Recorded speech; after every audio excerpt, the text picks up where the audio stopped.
You struggle to get a good night's sleep. If so, it's probably affecting the health of both your body and your brain. Help is at hand. We've brought in international sleep expert Elina. Welcome to Studio 10, Elina. Hi, Elina.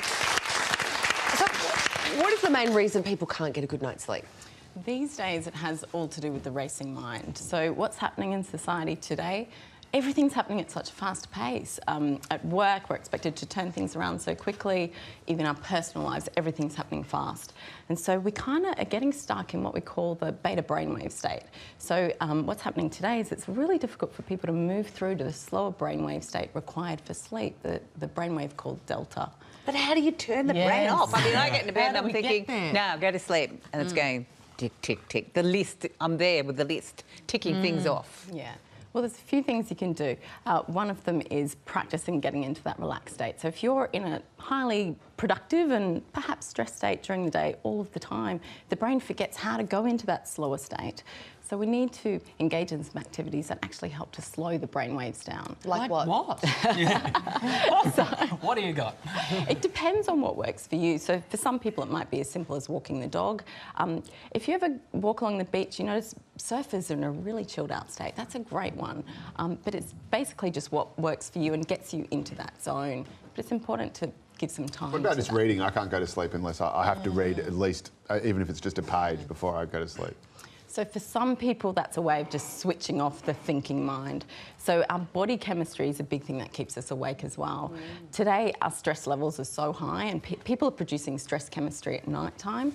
By reading a book, you'll often switch off those stressful thoughts, and then that gives the body an opportunity to go into sleep. Especially if it's my book, in which case you go to sleep straight away. So if we can't, say, go surfing or maybe reading's not our thing, is there something that all of us could do, some sort of simple techniques that we could all try and incorporate before we hop into bed so we can get a good night's sleep? Some things to think about? There are. I mean, to be honest, to really get a good night's sleep, there are things you have to do during the day. But at night time, if you want to take a shortcut, there are a few tips I can give you. So one thing I recommend to people is when you get into bed, to smile. And so what that does... Smile? Smile.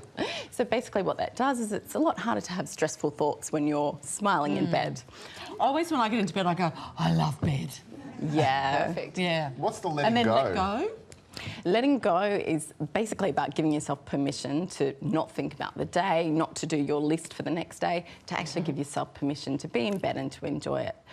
The exhale and breathe is all about calming your nervous system. So taking some nice deep breaths into the lower belly and tricking your nervous system into believing that it's calm and relaxed. The expansion is about opening up your posture. A lot of us will go to bed in this kind of posture. That's so true. Yeah. All... Right, and so we can't really breathe and the nervous system thinks that we're stressed. So opening that up in bed. Shoulders back. Yeah, in bed will make a big difference, and so you can breathe And then nice there was and deep. P for presence. What was that? What does that mean? That's what Ida was talking about, where you just enjoy being in bed, just switching off and enjoying being in the moment rather than being in what happened at work yesterday, what happened, what you've got to do tomorrow. So just enjoying the process of relaxing in Said bed. it before and I'll say it again. There's no place like bed. Hey, a quick one. At 2:48 this morning, I got woken up by a dog. I know who you are, Chocolate Labrador. You're mine. Unfortunately, it's mine.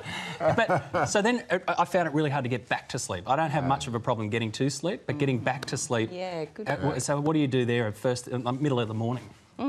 So one thing is to be really mindful of what is going on in your mind. If you were thinking about work the next day or something like that. I was thinking about that dog. Right, exactly. Smiled at the dog. I think the answer is just give Barnaby Joyce a call. And Sorry, Elina. they'll solve it. There probably would have been some stress hormones in your body at that point. So it's Go through the process again, do you? Yeah, go through the process again. Think about something nice. You know, it's like what do children do when they go to sleep? They're fantasizing. They don't sleep. Yeah.